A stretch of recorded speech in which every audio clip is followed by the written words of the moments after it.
देश की सबसे अमीर महिलाओं में शुमार उद्योगपति सावित्री जिंदल की बीजेपी से बगावत को उनके बेटे नवीन जिंदल ने सही बताया है। बता दें कि नवीन जिंदल कुरुक्षेत्र लोकसभा सीट से भाजपा के सांसद हैं। पत्रकारों द्वारा पूछे गए एक सवाल के जवाब में जिंदल ने कहा कि मैं पार्टी के टिकट वितरण के फैसले को सही मानता हूं, लेकिन मैं अपनी मां के फैसले का भी सम्मान करता हूं।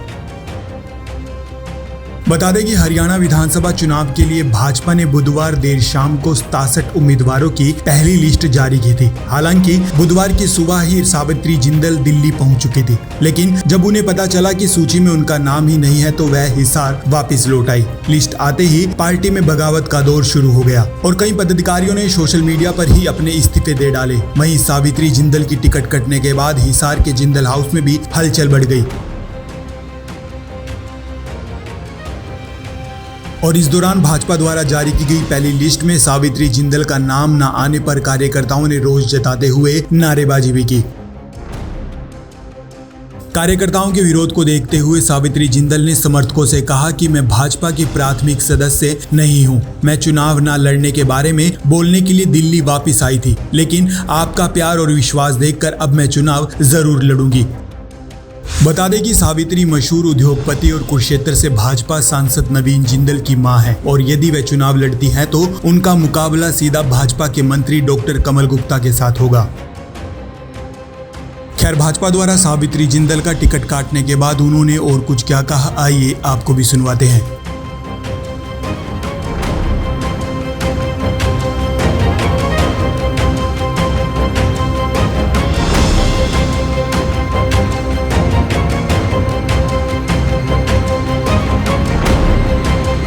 बहुत बहुत नमस्कार।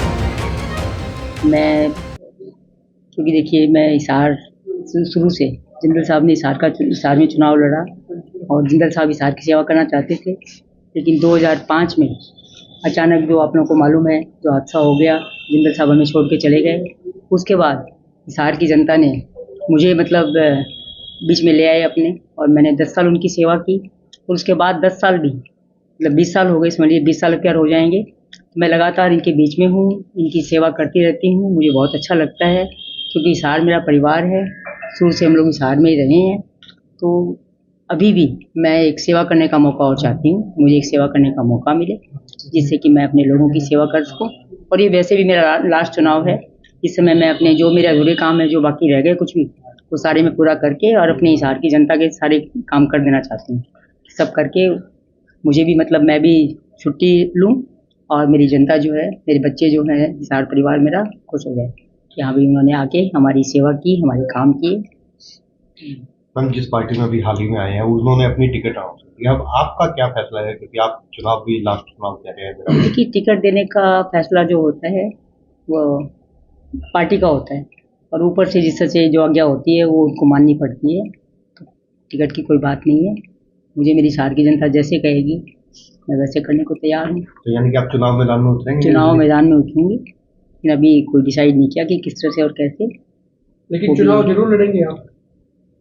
जो हिसार मेरा परिवार है वो तो यही कह रहा है चुनाव लड़ना है, तो उनकी बात को तो मुझे मानना ही पड़ेगा, तो उनको मैं ना नहीं कर सकती।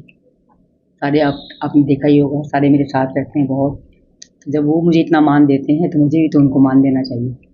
तो मैं उनकी बात का मान रखते हुए और चुनाव जरूर लड़ेंगे। नवीन जी से कोई इस बारे में बातचीत हुई आपकी कि चुनाव लड़ने की? नहीं, ऐसी देखिए परिवार के बीच में घर में बात तो होती है, ये ऐसी कोई बात नहीं हुई। सबको मालूम है कि मैं अगर एक बार हाँ कर लूँ तो मैं छोड़ती नहीं हूँ। तो मैंने जब ये किया कि मेरे हिसार परिवार जो कहेगा मैं वही करूँगी। किसी पार्टी से लड़ेंगे या दिल्ली लड़ेंगे? अब इसके बारे में कोई फैसला नहीं। कांग्रेस से कोई ऑफर है? ऐसी कोई बात नहीं है, जैसी भी कुछ बात होगी सब आपके सामने आई जाएगी।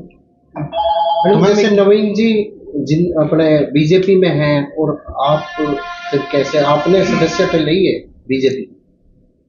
देखिए, मैंने सदस्यता तो नहीं ली, लेकिन मैंने अपने बेटे के चुनाव में प्रचार पूरा किया था और प्रचार करने के बावजूद ही जिस तरह से आप लोगों को मालूम है कि वहाँ से कुरुक्षेत्र से बीजेपी की सीट भी आई है, नवीन जी जीते भी हैं, तो बाकी तो मैं और क्या कहूँगा। कांग्रेस से आपने अपने सदस्यता से इस्तीफा दे दिया?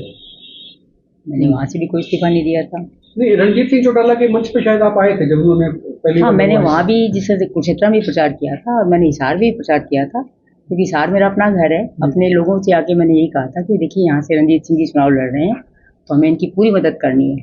और हमारे यहाँ से जो भी कोई, जैसे आप मान के चलिए कि अगर अतिथि आता है तो उसकी हम लोग पूरी मदद करते हैं। तो यहाँ से तो फिर रणजीत सिंह जी चौटाला जी चुनाव लड़ रहे थे, MP का चुनाव लड़ रहे थे, तो उसमें यही था कि नवीन जी के साथ ही मतलब बनेंगे, दोनों मिलकर चुनाव लड़ रहे थे।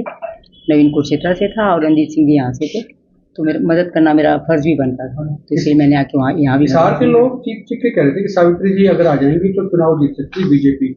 तो बीजेपी को ऐसा नहीं, मुझे बीजेपी को समझ नहीं आई, ऐसा नहीं लगा। आपको क्या लगता है कि क्या मजबूरियां बीजेपी की रही होंगी जिनके बारे में जनता बात कर रही थी, उनको टिकट नहीं दी और कमल गुप्ता को रिपीट किया गया?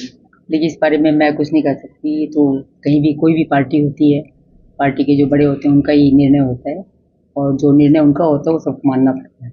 टिकट के बाद गुप्ता जी का फोन आया उसके बाद?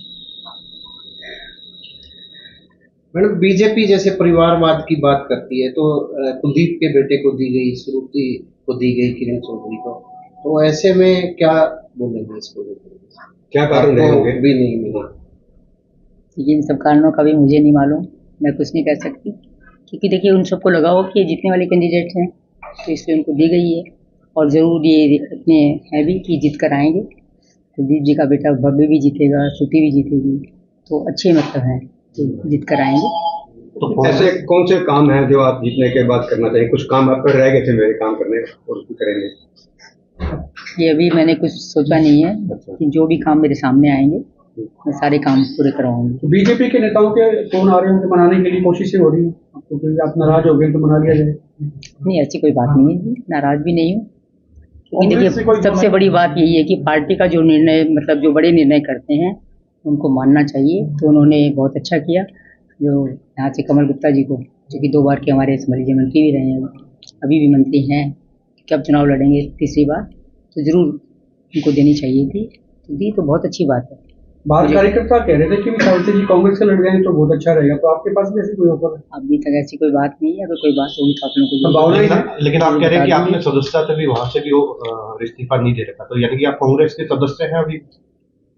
अगर बिना कुछ लिखे पढ़े कुछ होता होगा तो जरूर सदस्य हूँ, ऐसी कोई बात नहीं है जी, क्योंकि मैंने कोई रिजाइन या कुछ भी तो नहीं किया मतलब कांग्रेस लड़ाई तो फिर सदस्य बनने की जरूरत नहीं है, आप सदस्य ऑलरेडी हैं। जी।